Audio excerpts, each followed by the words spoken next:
அன்பான நண்பர்களே வணக்கம். நாம் கேட்டுக்கொண்டிருப்பது திரு இந்திரா சௌந்தரராஜன் அவர்களின் 6ஆம் சக்தி நாவல். வாசிப்பது ஸ்ரீலதா தயாளன். போன பகுதியின் தொடர்ச்சியாக. அத்தியாயம் 5. குறிப்பு: செயற்கையான வசிய முறைகள் பற்றி மந்திர தந்திர நூல்களில் பல செய்திகள் காண கிடைக்கின்றன. இந்த புத்தகங்களை படித்து இதிலுள்ளபடி செயல்பட பார்த்து தங்களை இழந்து விட்டவர்கள் அநேகம். ஒருவராவது புத்தகம் படித்து மந்திர தந்திரம் கற்றார்களா என்றால் இல்லை என்பதே பதிலாகும். மந்திர தந்திரம் கற்க நமது ஜாதகத்தில் அனுமதி இருக்க வேண்டும். மந்திர தந்திரங்களை கற்பது பெரிதில்லை, அதை காப்பது மிக சிரமமானது. நல்ல காரியங்களுக்கு மட்டுமே அதை பயன்படுத்துவது அதைவிட சிரமமானது. ஜாதக விதிப்பாடு காரணமாக இவைகளை கற்றுக்கொண்டு விட்டவர்கள் சில காலத்திற்கே நேர்மையாக இருக்க முடிகிறது. பிறகு கொஞ்சம் கொஞ்சமாக அவர்கள் மாறிவிடும் நிலைதான் இன்று உள்ளது. மந்திர தந்திரங்களை அறிந்து செயல்படுவதும் சாதாரண விஷயமில்லை. அது புலிவேட்டிக்கு ஒப்பான ஒன்று. அந்த நாளில் தங்கள் பேச்சை கேட்டு தங்கள் காலடியிலேயே பலரும் கிடக்க வேண்டும் என்று ஆசைப்பட்ட சிலர் ஜால திரட்டு வித்தைகளில் ஈடுபட்டார்கள்.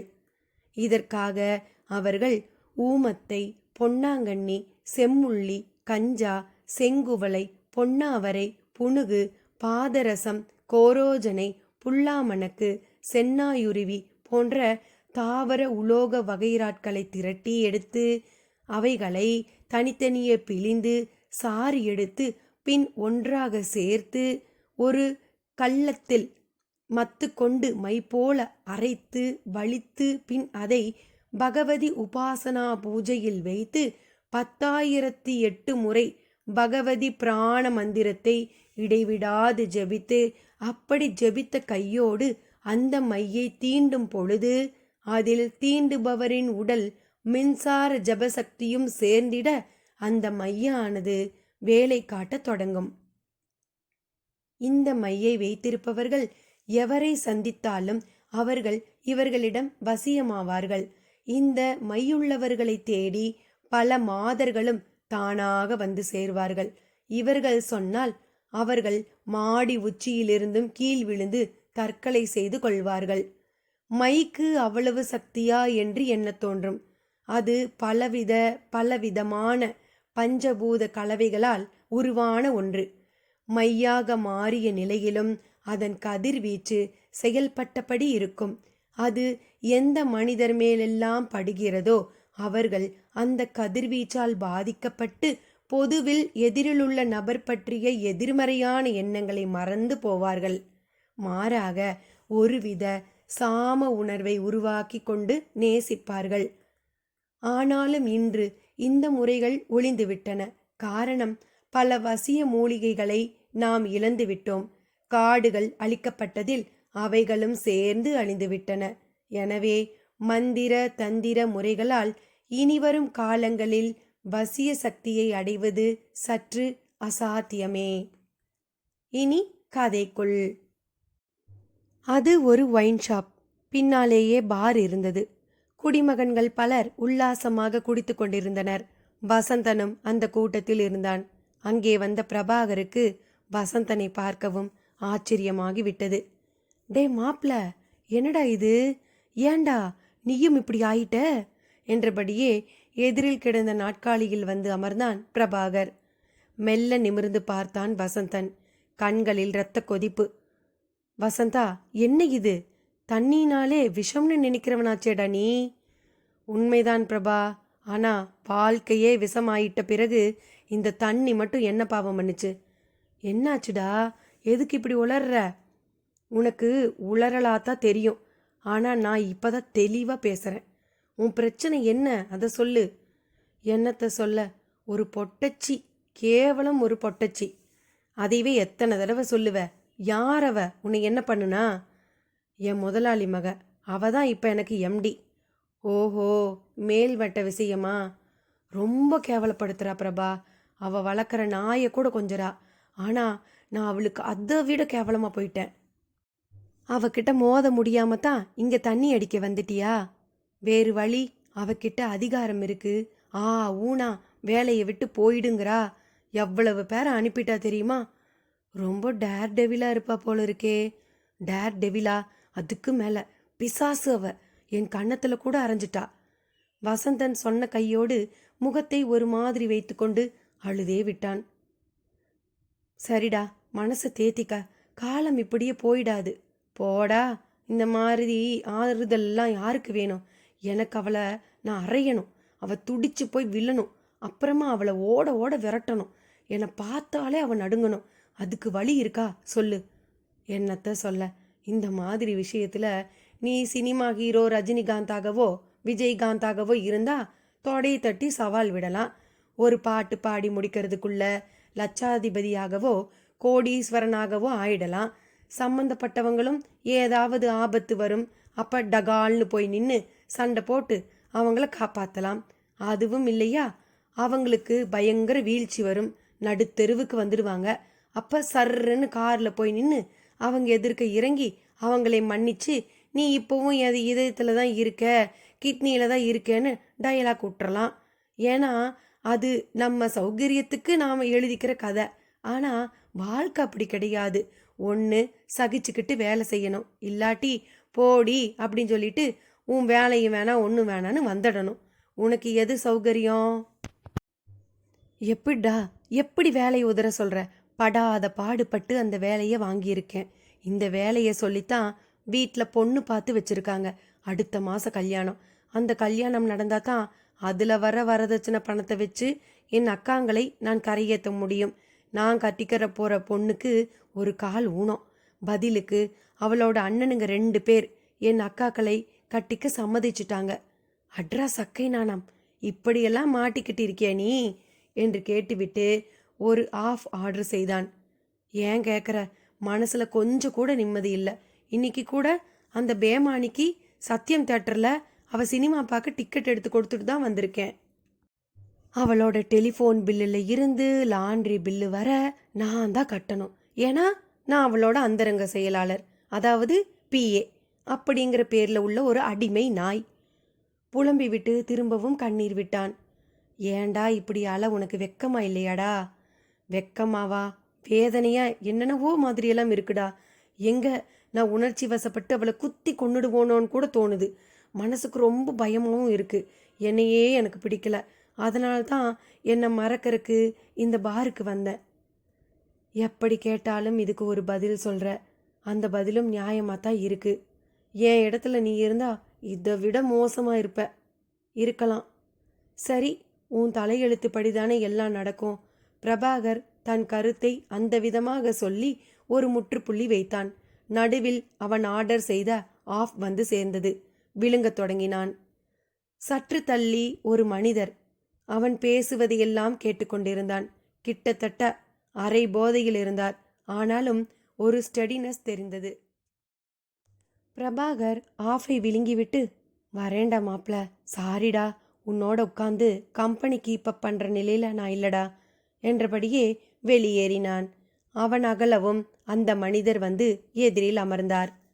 ஹலோ, யார் சார் நீங்க? ஆபத் பாந்தவன். ஆபத் பாந்தவனா? யாருக்கு? உங்களுக்கு தான். பேசுறதையெல்லாம் கேட்டுக்கிட்டு தான் இருந்தேன். பாவம், உங்களுக்கு நேரமே சரியில்லை போல இருக்கு. ஆமாம் சார், ரொம்ப மோசம். கவலையே படாதீங்க. எவ்வளவு கெட்ட நேரத்தையும் நல்ல நேரமாக மாற்றிடலாம். வழி இருக்கு. அப்படியா? ஆச்சரியமா இருக்கே. ஆமாம். உங்களுக்கு கடவுள் நம்பிக்கை இருக்கா? முந்தி இருந்தது, இப்போ இல்லை. முந்தி இருந்துச்சுல்ல, அது போதும். எனக்கு தெரிஞ்ச ஒரு மந்திரவாதி இருக்காரு. அவர்கிட்ட போவோம். அவர் உங்கள் பிரச்சனையை தீர்த்திடுவார். மந்திரவாதியா? கேட்டுவிட்டு விரக்தியாக ஒரு சிரிப்பு சிரித்தான். ஏன், உங்களுக்கு மந்திரவாதிங்க மேலெல்லாம் நம்பிக்கை இல்லையா? நீங்கள் சயின்ஸை நம்புற ஆசாமியா? மண்ணாங்கட்டி. நான் பார்க்காத சாமியாரா இல்லை மந்திரவாதியா? நேற்று கூட ஒரு சித்தரை தேடி பெரிய பாளையம் பூரா சுற்றிக்கிட்டு இருந்தேன். எல்லாம் ஃப்ராடு. தப்பு தம்பி, ரொம்ப தப்பு. எதையும் நம்பிக்கையோடு செய்யணும். நீங்கள் என்ன சொல்கிறீங்க? வாங்க சொல்கிறேன். அவன் வசந்தனை தோளில் கையை போட்டு இழுத்தபடி பாருக்கு வெளியே அழைத்து வந்தான். பார் கவுண்டரில் அவனே பணமும் கட்டினான். நீங்கள் எதுக்கு பணம் கட்டுறீங்க? எல்லாம் ஒரு நேர்த்தி கடன் தான். வாங்கன்னா இழுத்து கொண்டு நடந்தான். பிளாட்பாரத்தை ஒட்டி ஒரு இண்டிகா கார் நின்று கொண்டிருந்தது. அதில் வசந்தனை தூக்கி போட்டான். அதன் பின் காரும் வேகமாக சீறிக்கொண்டு புறப்பட்டது. காருக்குள், இப்போ எங்கே போறீங்க? நான் சொல்லலை, அந்த மந்திரவாதியை பார்க்க. அவர் நிஜமாலுமே பெரிய மந்திரவாதியா? வந்து பாருங்க தெரியும். ஆமாம், உங்கள் முதலாளி அம்மா பேர் நந்தினி தானே? நந்தினியே தான். உங்களுக்கு நல்லா தெரிஞ்சிருக்கே. நந்தினியை தெரியாதவங்க யாரு? அதுலேயும் இந்த கிஷோருக்கு நந்தினியை தெரியலினா வேற யாருக்கு தெரிய போகுது? உங்கள் பேர் கிஷோரா? ஆமாம். நீங்கள் என்ன பண்ணுறீங்க? கார் ஓட்டிக்கிட்டு இருக்கேன். ஜோக் அடிக்கிறீங்களே. என்ன வேலை பார்க்குறீங்கன்னு கேட்டேன். அவசியம் தெரிஞ்சுக்கணுமா? என்னை பற்றி நீங்கள் தெரிஞ்சுக்கலாம், உங்களை பற்றி நான் தெரிஞ்சுக்க கூடாதா? ஐயோடா, கட்டாயம் நீங்கள் தெரிஞ்சுக்கணும். நானும் உங்களை போலவே ஒரு இண்டஸ்ட்ரியில் தான் வேலை பார்க்குறேன். Very good. என்னவா இருக்கீங்க? எம்டியா? அவன் பதில் வசந்தனின் பொட்டில் அடித்தது. எம் எம்டியாவா? You mean managing director? Exactly. எந்த இண்டஸ்ட்ரிக்கு? Star agro industry. ஓ, எங்கள் போட்டி கம்பெனி அது. எங்களுக்கும் போட்டி கம்பெனி தானே உங்கள் கம்பெனி. ஐயோ, நான் இப்படி உங்களோட காரில் உட்காந்துருக்கிறது யாராவது பார்த்தா என் வேலையே போயிடும். வசந்தன் வீறிடாத குறையாக அலறினான். No problem mister Vasanthan. உங்கள் வேலை போயிடுங்கிற பயமே உங்களுக்கு தேவையில்லை. ஏன்னா உங்களை எங்கள் டெய்ரி யூனிட் மேனேஜராகவே நான் அப்பாயின்மெண்ட் பண்ண போகிறதா இருக்கேன். அவர் பதிலோடு கார் சிட்டாக பறந்து கொண்டிருந்தது.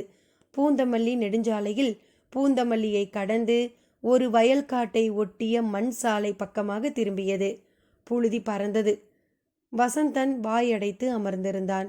நேரமோ இரவு 10 மணி. அந்நிலையிலும் ஏராளமாய் வியர்த்திருந்தான். போதை அப்படியே இறங்கிவிட்டிருந்தது. காரும் அந்த மண் சாலையில் நெடுதூரம் வரை சென்று ஒரு கரட்டை ஒட்டி நின்றது. கரட்டின் அடிவாரத்தில் ஒரு குடிசை. குடிசையை சுற்றி மூங்கில் படப்பு வேலிகள், சின்னதும் பெரியதுமாய் மரக்கூட்டம். ஆங்காங்கே தீப்பந்தங்கள் எரிந்து கொண்டிருந்தன. மின்சார வசதி இருக்கிற மாதிரி தெரியவில்லை. வசந்தனுக்கு பயங்கரமான ஒரு இடத்துக்கு வந்தது போல் தோன்றியது. சார், என்ன சார், என்னை எங்க கூட்டிகிட்டு வந்திருக்கீங்க? பயப்படாம வாங்க வசந்தன். அவர் முன்னே நடந்தார். அவனும் பயந்தபடி பின்தொடர்ந்தான். வா தம்பி. யாரோ அழைக்கிற மாதிரி இருந்தது. இருட்டில் சரியாக தெரியவில்லை. பிறகு ஊன்றி பார்க்கவும் தான் தெரிந்தது. யாரோ ஒருவர் ஒரு மரத்தடியில் கட்டிலில் அமர்ந்த நிலையில் அழைத்திருந்தார். இருண்ட சூழலில் கரிய வடிவமாக தெரிந்தார். இன்னார் என்று தெளிவாக தெரியவில்லை. கிஷோர் என்று தன்னை அறிமுகம் செய்து கொண்ட மனிதர் அவரின் காலில் விழுந்து வணங்கினார். வசந்தனையும் வணங்கச் சொன்னார். வசந்தன் தயங்கி நின்றான். கும்பிடுங்க வசந்தன், சாமி பெரிய மகான், இனிமே உங்களுக்கு நல்ல காலம்தான் என்று தூண்டிவிட்டார். அவனும் அரைமனதாக விழுந்தான். அப்போதுதான் அவர் மடியை பார்த்தான். ஒரு மலைப்பாம்பு ஒன்று குழந்தை போல படுத்திருந்தது. உக்கென்று நெஞ்சை அடைத்தது. அவர் அதன் தலையை தடவியபடியே பேச ஆரம்பித்தார். என்ன தம்பி, போன காரியம் ஜெயமா முடிஞ்சதா? முடிஞ்சது சாமி. அந்த நந்தினியை பிடிக்கிற ஒரு முக்கிய சாவி இன்னைக்கு கிடைக்கும்னு சொன்னீங்க. உண்மையாயிடுச்சு. நான் எங்க சொன்னேன்? எல்லாம் அந்த திகம்பராயன் கருணை. அவர் ஆகாயத்தை நோக்கி கையை காட்டினார். அப்பொழுது எங்கிருந்தோ ஒரு ஆந்தை பறந்து வந்து அவர் தோளின் மேல் அமர்ந்தது. வாடா, எங்க போயிட்ட என்று அதையும் பாசத்தோடு விசாரித்தார். வசந்தனுக்கு எல்லாமே புதிதாக இருந்தது, புதிராகவும் இருந்தது. பயமும் உள்ளுக்குள் பிராண்டியது. தம்பி ரொம்ப பயப்படுறான். திகம்பராயன் கிட்ட வந்த பிறகு எதுக்கு பயப்படணும்? பயப்பட வேண்டாம்னு சொல்லு. அவரே கிஷோரிடம் சொன்னது அவன் காதிலும் விழுந்தது. பயப்படாதீங்க வசந்தன். அந்த நந்தினி உங்களுக்கு மட்டும் இல்லை, எனக்கும் விரோதி. தொழில்ல அவளோட நேராக மோத என்னால் முடியலை. நான் காரியம் சாதிக்க 100 ரூபாய் கொடுத்தா அவ 200 ரூபாய் தந்து அதை தடுத்துடுறா. அவகிட்ட கொஞ்சம் கூட நியாயம் தர்மமே இல்லை.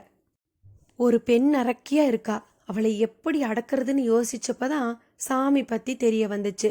நேராக மோதி ஜெயிக்க முடியாத அவளை சாமியை கொண்டு ஜெயிக்க முடிவு செய்துட்டேன். எப்படி? எப்படி? மிடறு விழுங்கினான் வசந்தன். அந்த கவலை உனக்கு எதுக்கு? அவளை அழிக்கிறது என் பொறுப்பு.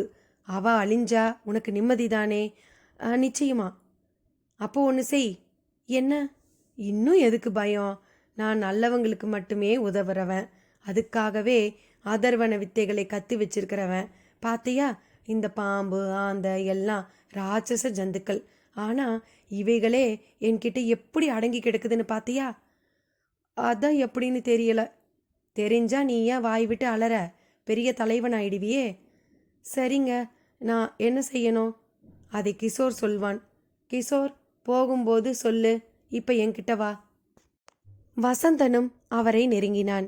அவர் தன் கை விரல்களை ஒரு சொடுக்கு சொடுக்கி அவன் நெற்றியில் கட்டை விரலை தீட்டினார். ஒரு கருப்பு திலகம் அவன் நெற்றியில் விழுந்தது. இந்த திலகம் நீ குளிச்சா கூட அழியாது. இது இனிமே உனக்கு காவல். அந்த பொண்ணும் உன்கிட்ட இனி அடாவடியா நடந்துக்க மாட்டா. இதை நீ நாளைக்கே உணருவ. நிஜமாவா? நாளைக்கு பார்த்துட்டு சொல்லு. அவ என் பேச்சையும் கேட்கணும். என்னை கை நீட்டி அரைஞ்சிட்டா. பதிலுக்கு நான் அவளை அரையணும். அப்படியே அவ கழுத்தை நெரிச்சு இந்த டிராகுலாலாம் ரத்தம் குடிக்குமே, அப்படி நான் குடிக்கணும். முடியுமா? வசந்தன் மீண்டும் தீ பிளம்பானான். அவனது அவமான உணர்வுகள் குழம்பு போல கொப்பளித்தன. கண்கள் சிவந்து விட்டன. அந்த மந்திரவாதி சாமி அதை ஒரு இலக்கார புன்னகையுடன் ரசித்தார். போ, நடக்கும் என்றார். அதுக்கு நான் எவ்வளவு தரணும்? அவன் கேட்டதற்கு மீண்டும் அவரிடம் சிரிப்பு. நீ எதுவும் தர வேண்டாம். கிஷோர் சொல்றது செய், அது போதும். சரிங்க சாமி. கொஞ்சம் பயம் தெளிந்தவனாக கிஷோரை பார்த்தான். அப்ப உத்தரவு வாங்கிக்கிறேன் சாமி. கிஷோரும் அவரிடம் சொல்லிக்கொண்டு திரும்பி நடந்தான். அந்த குடிசை வேலியை ஒட்டி ஒரு சிறிய நொச்சி மரம். அதில் ஆடு போல ஒன்று கட்டப்பட்டிருந்தது. கண்கள் அப்படியே நைட் லைட் பல்பு போல ஒளிர்ந்தன. அடேங்கப்பா, அந்த ஆட்டுக்கு தான் என்ன ஒரு பவர்ஃபுல்லான கண்ணு என்றான். நல்லா பாருங்க, அது ஆடு இல்ல என்றான் கிஷோர். அவனும் ஊன்றி பார்த்தான். கிஷோரே ஒரு தீப்பந்தத்தை பிடுங்கி வந்து வெளிச்சத்தை காட்டினான். வெளிச்சத்தை பார்த்த நொடி அந்த மிருகம் ஒரு பாய்ச்சலுடன் பாய பார்த்து முடியாமல் போனது. நீண்ட நாக்கு, வரிசையான கோரைப்பற்கள். அது ஒரு ஓநாய். ஓநாயா? ஓநாயேதான். வாங்க. இந்த ஏரியாவில் இப்படி ஒரு மனுஷரா? இவர்கிட்ட இப்படியெல்லாம் கூட மிருகங்களா? இதை இவர் ஏவி விட்டா நகரத்துக்குள்ள கூட இது வந்துட்டு போகும். ஆனா யார் கண்ணிலையும் படாது. நடந்து காரில் ஏறியபடியே சொன்னார் கிஷோர். அது எப்படி? அதான் இந்த சாமியோட சக்தி. நான் கூட ஒரு சாமியை பற்றி கேள்விப்பட்டு அவரை தேடிக்கிட்டு போனேன். மனுஷ கண்ணிலேயே படலை. ஆனால் தேடாமலேயே இந்த சாமியை பார்த்துட்டேன். எல்லாம் உங்களால். காரில் ஏறி அமர்ந்தபடி அவன் சொன்னதில் கிஷோரின் முகம் மாறிப்போனது. எந்த சாமியை தேடி போனீங்க? காரை ஸ்டார்ட் செய்தபடி கேட்டார். பெரியபாளையத்துக்கு அந்த பக்கமா குமாரிசாமி சித்தர்னு இருக்காராம். வசிய வித்தையில் பேர் போனவராம். நம்ம சினிமா ஸ்டார் வந்தனாவை தெரியும் இல்லையா உங்களுக்கு? சொல்லுங்க. அவளோட புருஷனா இருக்கானே மாரிமுத்து. ஆமாம், அவன் என் காலேஜ் மேட். பார்க்க மனுஷ குரங்கு மாதிரியே இருப்பான். அப்படிப்பட்டவனே கிளி மாதிரி இருந்த வந்தனாவை வசியப்படுத்தி கல்யாணம் பண்ணிக்கிட்டான். அதுக்கு பின்னால இருக்கிறவர் தான் அந்த சித்தர். கேள்விப்பட்டிருக்கிறேன். அவரை நீங்க பார்த்துருக்கீங்களா வசந்தன்? இல்லை சார், தேடி போனேன். கண்ணிலேயே படலை. எல்லாரும் ஆசிரமம் அமைச்சுக்கிட்டு 4 பேர் வரமாட்டாங்களான்னு தான் உட்காந்துட்டு இருப்பாங்க. இவர் அப்படி இல்லை. வயக்காட்டுக்குள்ள தென்னந்தோப்புல இருப்பாருன்னாங்க. அங்கே போய் பார்த்தா தென்னை மட்டைங்க தான் இருந்தது. ஒருவேளை மாரிமுத்து போய் சொல்லிட்டானோன்னு கூட தோணுச்சு. வெறுத்து போயிட்டேன். ஒரு மாரிமுத்துவால ஒரு நடிகையே வசப்படுத்த முடிஞ்சது. ஆனால் இந்த வசந்தனால ஒரு சாதாரண பொண்ணுக்கிட்ட கூட நெருங்க முடியல. டோன்ட் வரி, அதான் சாமி சொல்லிட்டாரே. இனி பாருங்க. பார்க்குறேன் பார்த்துட்டு சொல்கிறேன். ஆமாம், நீங்கள் ஏதோ என்கிட்ட கேட்பீங்கன்னு சொன்னாரே சாமி. ஆமாம் வசந்தன், அவளை அடக்கணும்னா சில விஷயங்கள் வேணும். என்ன சார்? முதல் தடவை அவளோட உச்சி தலைமுடி. என்னது, தலைமுடியா? அடுத்தது அவளோட கால் நகம். நகமா? நகமே தான். இதெல்லாம் எதுக்கு? இன்னும் இருக்கு. இதுதான் ரொம்ப முக்கியம். என்னங்க அது? அவளோட உள்பாவாடை. ஐயோ, பதறாதீங்க, இந்த 3ஐ மட்டும் கொண்டு வந்து கொடுத்துருங்க. அவளும் காலி, நீங்களும் மேனேஜர் ஆயிடலாம். என்ன சார் நீங்க, நகம் தலைமுடிய கூட எப்படியாவது அவகிட்ட இருந்து அடிச்சிடலாம். உள்ளாடைக்கு எங்க சார் போவேன்? இதோ பாருங்க, இந்த 3ஐயும் நீங்க கொண்டு வந்தா உங்க பிரச்சனைகள் தீரும். இல்லைனா பிரச்சனைகள் அதிகமாகும். என்ன சொல்றீங்க? சாமி உங்களை விடமாட்டார். ஓனாய் பார்த்தீங்க தானே? ஆமா, அது உங்க பெட்ரூமுக்கே வரும். எதுக்கு? சொன்னபடி நீங்க நடக்கலைனா அது வந்து உங்க ரத்தத்தை குடிச்சிட்டு போயிடும். என்ன சார் இது, உதவி செய்கிறதா சொல்லி உபத்திரவத்தில் தள்ளி விட்டுட்டீங்களே. இப்போ மட்டும் என்ன சந்தோஷமாவா இருக்கீங்க? இல்லைதான், ஆனால் நீங்கள் சொல்கிறதுக்கு நான் எங்கே சார் போவேன்? அவ என் எஜமானி. அவன் நிழலை கூட தீண்ட முடியாத டிஸ்டன்ஸில் இருக்கிறவன் நான். அந்த டிஸ்டன்ஸ் இனி குறையும். அவ இனிமே உங்களை தப்பாக பேச மாட்டா. அதை நீங்கள் நாளையிலிருந்து பார்ப்பீங்க. நிஜமாவா சார்? பார்த்துட்டு சொல்லுங்க. அதே சமயம் நான் கேட்ட 3 விஷயமும் எப்போ உங்கள் கைக்கு கிடைச்சாலும் சரி எனக்கு ஃபோன் பண்ணுங்க. அது கிடைச்சதுல இருந்து அதிகபட்சம் 1 நாள் தான் அவ நடமாடவே செய்வா. அதுக்கு பிறகு அவ காலமெல்லாம் படுத்த படுக்கையில தான். கிஷோர் கார் ஓட்டியபடி சொல்லும் விதமே பயங்கரமாக இருந்தது. வசந்தனும் வேறு வழியில்லாமல் தலையை ஆட்டினான். அத்தியாயம் 6. குறிப்பு: வசியம் என்பதற்கு இன்னொரு பொருள் மயக்குவது. மயக்கம் என்றாலே தன்னிலை இழப்பது என்பதுதான். தன்னிலை இழப்பது என்பதற்கு இன்னொரு பொருளும் உண்டு. அதுதான் பக்தி. எவன் ஒருவன் பக்தியால் இறைவனிடம் தன்னை இழக்கிறானோ அவனே பேரருளுக்கு உற்றவன் ஆகிறான். ஆனால் இறைவனிடம் மயங்கி தன்னை இழப்பதற்கும் பௌதீக அழகுகளில் சாமர்த்தியங்களிலும் மயங்கி தன்னை இழப்பதற்கும் மிக மிக வித்தியாசம் உள்ளது. இறைவனிடம் நாம் நம்மை இழந்தால் முக்தி கிட்டும். பௌதீக மயக்கங்களிடம் நாம் நம்மை இழந்தால் அதே முக்தி தூர போய்விடும். உலக வாழ்வின் பற்றுதல் ஏற்பட்டு அதனாலேயே ஆசை அதிகரித்து தவறுகள் செய்து பின் அந்த வினைகளில் சிக்கிக்கொண்டு மீள முடியாதபடி அல்லாடத் தொடங்கிவிடுவோம். இதனாலேயே வசிய சித்தி பெற்றவர்கள் அதை பௌதீக விஷயங்களுக்கு பயன்படுத்தாமல் இறைவனை வசப்படுத்த அதை ஒரு சாதனமாக கொண்டார்கள். சில வசிய மந்திரங்கள் பற்பல தேவதைகளை நமக்கு அடிமையாக்கும். அந்த தேவதைகளிடமிருந்து நாம் நம் வினை துன்பங்களுக்கு விடுதலை கேட்க வேண்டும். மாறாக அவைகளிடம் இகவர சுகங்களை யாசிக்க கூடாது. வினை துன்பங்கள் நீங்கிய நிலையில் வசீகரிப்பும் அதிகரித்து அதன் காரணமாக இறைவனை எண்ணி செய்யும் தவமானது வெகு வேகமாக ஈடேறும். பல 100 ஆண்டுகள் தவம் செய்து அடைய வேண்டிய பலனை வசீகரிப்பு மிகுந்தவர்கள் சில ஆண்டிலேயே அடைந்துவிடலாம். அஷ்டமா சித்துவில் வசிய சித்துவின் உண்மையான பணி இதுவே. அதற்கு மாறாக இதை பயன்படுத்துகின்றவர்கள் உலக வாழ்வில் உழன்று கொண்டே இருப்பார்கள். குட்டி குட்டி தேவதைகளிடம் சிக்கிக் கொண்டு விடுவார்கள். முதலில் அவர்களுக்கு கட்டுப்படும் அந்த தேவதைகள் பின்னர் அவர்களையே விழுங்கிவிடும். இனி கதைக்குள். நந்தினி பேலஸ் கொட்டிவாக்கம் பகுதியில் அநேகமாக நிஜமான ஒரு அரண்மனையைப் போலவே இருக்கும் ஒரே மாளிகை என்று இதை சொல்லலாம். சமீபத்தில்தான் கிரகப்பிரவேசம் செய்திருந்தார் தொழிலதிபர் ராமச்சந்திரன். அவரது மகள்தான் நந்தினி. அது என்ன பொல்லாத நேரமோ, கிரகப்பிரவேசம் அன்றே பாத்ரூமில் வழுக்கி விழுந்து கால் எலும்பு முறிந்து விட்டது.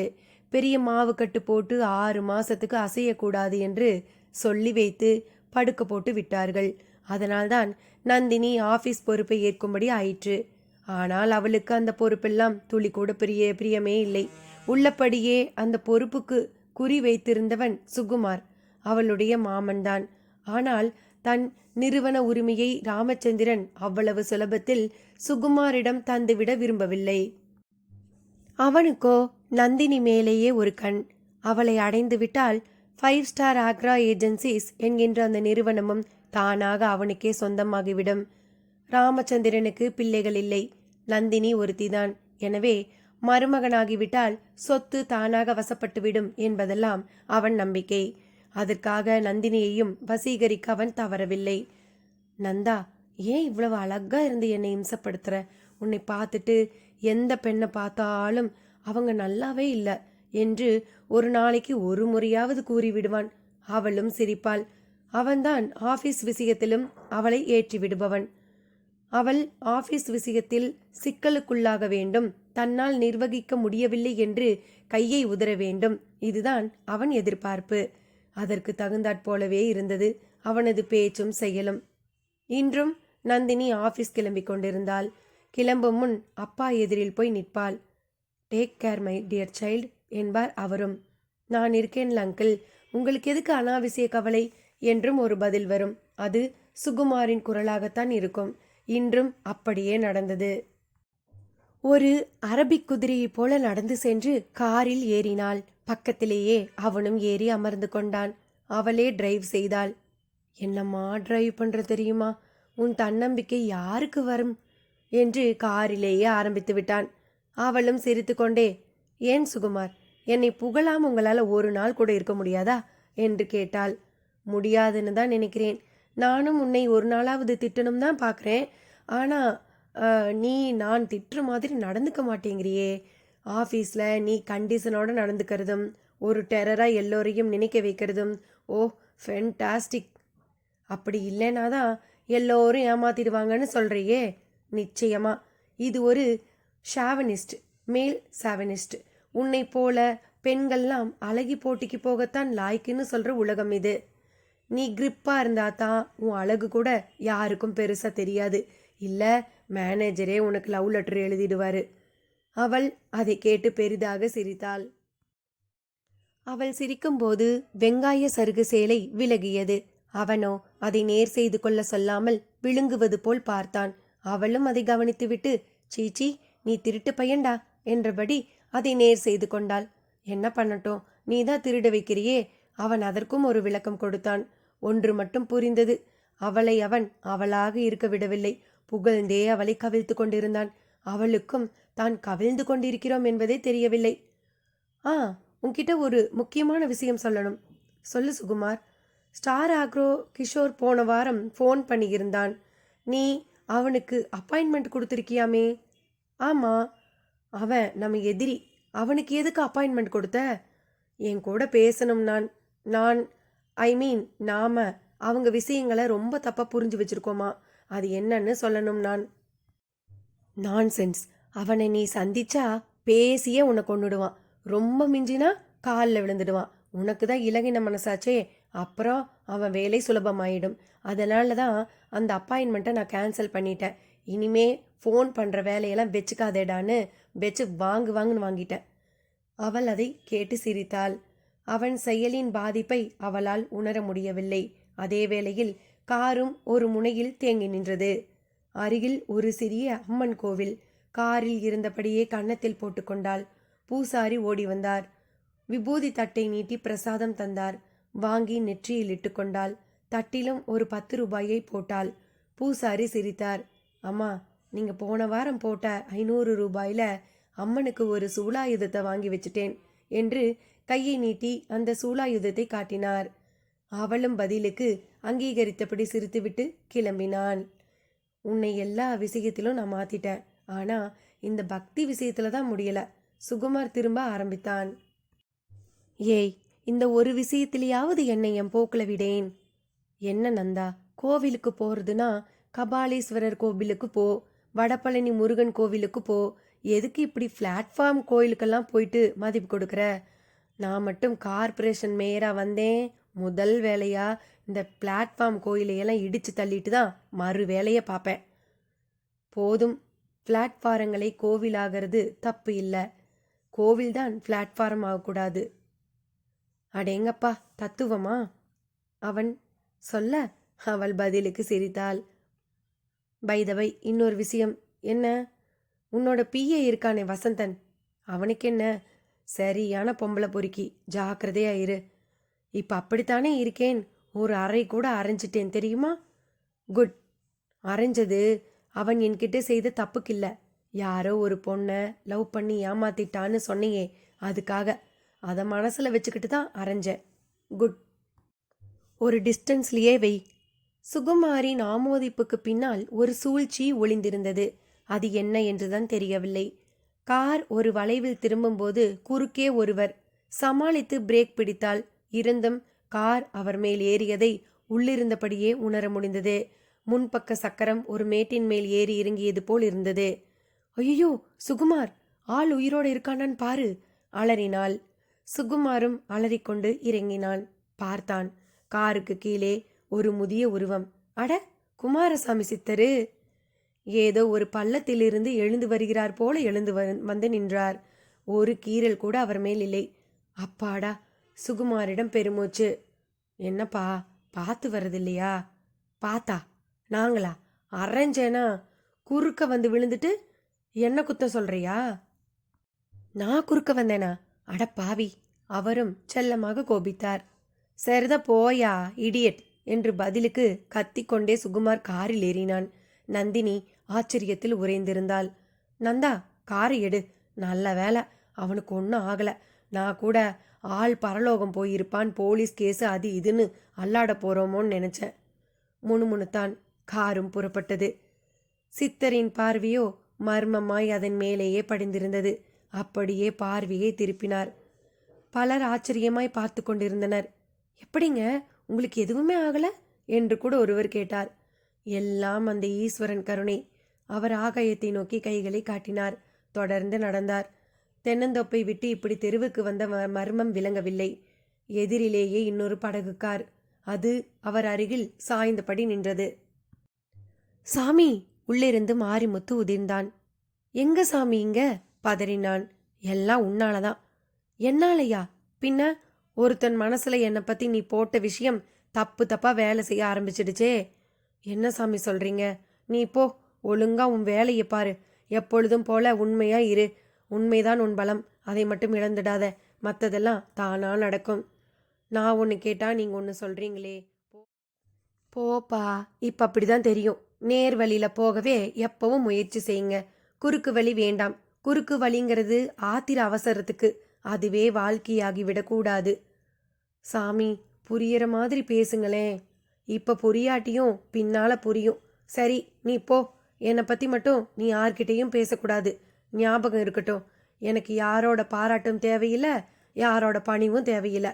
நிஜமான சித்தன் கூட்டம் சேர்த்துக்க மாட்டான். அவன் தனியானவன். தனியா பூமிக்கு வந்து தனியாவே தனி உணர்ந்து தனி வழியாலே போய் சேர்றவன் அவன். புரியுதா? அதட்டலாக கேட்டுவிட்டு விறுவிறுவென்று நடக்க ஆரம்பித்தார். மாரிமுத்துவுக்கு தலையை சுற்றியது. அவரை பின்தொடரவும் தைரியம் இடம் தரவில்லை. அவரது நடை படு தீவிரமாக இருந்தது. பல இடங்களில் வாகன ஓட்டம் பற்றி கவலையே படாமல் குறுக்கே புகுந்து சென்றார். ஓரிடத்தில் மழை நீர் நிறைய தேங்கியிருந்தது. அங்கே போய் கச்சிதமாக நின்று கொண்டார். அதில் ஏதோ காரணம் இருக்கிற மாதிரி தோன்றியது. அதே சமயம் அந்த சாலையின் ஒரு புறத்தில் வசந்தன் வந்து கொண்டிருந்தான். அவர் அவனுக்காகவே நின்று கொண்டிருக்கிற மாதிரி இருந்தது. ஒரு பழைய ஸ்கூட்டரில் தடதடவென்று வந்தவன் கச்சிதமாக அந்த மழை நீர் அருகே வரவும் அந்த ஸ்கூட்டரை யாரோ பின்னால் பிடித்து இழுத்தது போல ஆட்டம் கண்டு அப்படியே கீழே விழுந்தான். உடம்பெல்லாம் மழை நீர் சேரு. தலை, முகம் என்று எல்லா பாகங்களிலும் அந்த செங்குழம்பு நீர் பட்டு ஓடியது. பதறிப்போன போது சாமி ஓடி வந்தார். அவனை தொட்டு தூக்கினார். முகம், கை கால்களை எல்லாம் துடைத்து விட்டார். பார்த்து வரணும் தம்பி, கபாலத்தில் அடிபட்டுட்டா என்னத்துக்கு ஆவறது என்று கேள்வி வேறு கேட்டார். உங்களை நான் எங்கேயோ பார்த்துருக்கேனே. அவனும் எழுந்து நின்று ஸ்கூட்டரை ஒதுக்கியபடியே சொன்னான். ஆமா தம்பி, பெரிய பாளையம் பக்கம் காட்டு பக்கமா தேடிக்கிட்டு வந்தீங்களே. அப்ப அப்ப நீங்க... நான் யாருங்கிறதா முக்கியம்? எல்லாம் நல்ல விதமா நடந்தா அதுதான் முக்கியம். வசியம்தான் எதுக்கு? நீங்க நீங்க போங்க, ஆஃபீஸுக்கு போங்க, உண்மை புரியும். நான் ஒரு காரியம் பண்ண போறேன். அப்படியெல்லாம் பண்ணக்கூடாது தான். இருந்தாலும் ஆபத்துக்கு தப்பில்லை. என்ன பண்ணுறது? அந்த மாரிமுத்து என்னை பற்றி உங்ககிட்ட உளறிட்டானே. ஐயா, நீங்களா அந்த சித்தரு? சித்தராவது பத்தராவது மனுஷன், அல்ப மனுஷன், அம்புட்டு தான். இல்லை, நீங்கள் பூடகமாக ஏதோ பேசுகிறீங்க. வெளிப்படையாகவே பேசுகிறேனே. ஒருத்தரை ஜெயிக்க குறுக்கு வழியிலெல்லாம் போகக்கூடாது. கடவுள்கிட்ட போய் வேண்டிக்கலாம். சாமி, எனக்கு மனபலத்தை தா, கூடவே துணையாயிருன்னு இன்னொன்னு சொல்றேன். நந்தினி மாதிரி பொண்ணுங்களை அலட்சியப்படுத்தினாலே போதும், அவங்க ஆடி போயிடுவாங்க. கர்வத்தை துணிச்சலா பதில் கர்வத்தோடு சந்திக்கணும். அழுக்கு விளையாட்டு கூடாது. ஒரு பக்கம் பரிபூர்ணமான பிரார்த்தனை, மறுபக்கம் திடமான உழைப்பு. இதுதான் யாரையும் வசீகரிக்கும். மற்றபடி அவ அரைஞ்சிட்டா நான் திரும்பி அரையணும், ரத்தத்தை குடிக்கணும்னு சொல்றது மிருகவெறி. புரியுதா கேட்டார். அவனும் வாய் பிளந்தான். நடுவில் ஒரு டவுன் பஸ்ஸின் குறுக்கீடு. அது பறந்து மறைந்த நொடி அவரையும் பார்க்க முடியவில்லை. எங்கே போனார்? கேள்வியோடு ஸ்கூட்டரில் ஏறி அமர்ந்தான். அதன் மிரரில் முகத்தை பார்த்தான். முதல் நாள் நெற்றியில் தீட்டப்பட்டிருந்த அந்த மை திலகத்தை காணவில்லை. குளிக்கும்போது கூட களையவில்லையே, இப்பொழுது எப்படி அழிந்தது? என் முகத்தை தன் கைத்துண்டால் துடைத்தது அந்த சாமிதான். அதற்கு காரணமாக இருக்குமோ? ஆச்சரியமாக, அதிர்ச்சியாக, எல்லாமுமாக இருந்தது. ஆபீஸுக்குள் நுழைந்த போது இன்னொரு அதிர்ச்சி காத்திருந்தது. மேடம் வந்த கார் ஆக்சிடென்ட் ஆயிடுச்சு. தலைக்கால் எல்லா இடத்துலையும் அடி. ஆஸ்பத்திரியில இருக்காங்க. தகவல் தெரிந்த நொடி ஆஸ்பத்திரிக்கு ஓடினான். நந்தினி தலை முதல் கால் வரை பேண்டேஜ் கட்டுடன் கிடந்தாள். தலைமுடி, நகம் என்று எதையும் கொஞ்ச நாளைக்கு கற்பனை செய்து கூட பார்க்க முடியாது. அவனுக்கு அடுத்து என்ன செய்வதென்றே தெரியவில்லை. பக்கத்து வார்டில்தான் சுகுமாரும் கிடந்தான். உயிர் பிழைப்பது கடினம் என்று சொல்லிக் கொண்டிருக்கிறார்கள். அந்த நிலையிலும் அவன் அருகில் இருந்த மேனேஜரிடம் முக்கி முனகி பேசுவது காதில் விழுந்தது. சார், நந்தினி ரொம்ப நல்லவ. அவளை ரொம்ப தப்பாவே கைட் பண்ணிட்ட. பூ மாதிரி இருந்தவ என்னால தான் புயல் மாதிரி தெரிஞ்சா. மேனேஜ் பண்ண முடியாம அவ தடுமாறணும், நான் சீட்டுக்கு வரணுங்கிறதுக்காக அப்படி அவளை ஆட்டி வச்சேன். ஆனா இப்படி ஒரு முடிவு வரும்னு எதிர்பார்க்கல. இனி நான் பொழைக்க மாட்டேன். அதனால பாதகம் இல்லை. நம்ம கம்பெனி ஒரு நல்ல கம்பெனி. போட்டியாளர்களால் நாம் அழிஞ்சிடக்கூடாது. காப்பாத்துங்க ப்ளீஸ். அந்த ப்ளீஸுக்கு பிறகு அவனிடம் உயிரில்லை, போய்விட்டது. மேனேஜர் அப்படியே ஒடிந்தவராக சாய்ந்தார். பார்த்து கொண்டிருந்த வசந்தனுக்கும் எவ்வளவு பெரிய தவறு செய்ய இருந்தோம் என்கின்ற எண்ணம் ஏற்பட்டு நல்ல வேலை என்கின்ற சமாதானமும் கூடவே வந்து அது கலைந்தும் போனது. அதே சமயம் இன்னொரு தகவலும் காதில் விழுந்தது. இவங்க கார் மேல மோதி ஆக்சிடென்ட் பண்ணின நபரும் செத்துட்டாராம். அவர் பேரு கூட கிஷோரோ என்னவோ சொன்னாங்க. நல்ல வேலை, மேடமாச்சும் தப்பிச்சாங்களே. வசந்தனுக்கு சர்வாங்கமும் ஜில்லிட்டு விட்டது. என்ன பேசுவது, எதை பேசுவது என்றே தெரியவில்லை. தலையை தேய்த்து கொண்டான். அருகில் ஜன்னல், புறத்தில் ஒரு மேம்பாலம். அதில் குமாரசாமி சித்தர் ஏகாந்தமாக நடந்து போய் கொண்டிருந்தது தெரிந்தது. அவர் பேசியதெல்லாமும் உள்ளே ஓடியது. பரிபூர்ணமான பிரார்த்தனை, திடமான உழைப்பு, இதுதான் யாரையும் வசீகரிக்கும். அவர் சொன்னதை இப்பொழுதே செயல்படுத்த தொடங்கி நந்தினி படுக்கையை நெருங்கினான். அவள் அரை பார்வை பார்த்தாள். டோன்ட் வரி மேடம், நீங்க இல்லைங்கிற குறை தெரியாம பார்த்துக்கிறேன். ஆக்சிடென்ட் உங்களுக்கு தான், கம்பெனிக்கு கிடையாது. அது முன்ன விட பொறுப்பா இனி செயல்படும். நீங்க சீக்கிரமா குணமாகணும். வேண்டாம், மெல்லவே குணமாகுங்க, அது போதும். அவன் பேச்சை அவள் பணித்த விழிகளோடு கேட்டுக்கொண்டிருந்தாள். நன்றி சொல்வதற்காக கைகளை கூப்பினாள். அவன் அதெல்லாம் எதற்கு என்கிற மாதிரி ஆபீஸுக்கு புறப்பட்டு விட்டிருந்தான்.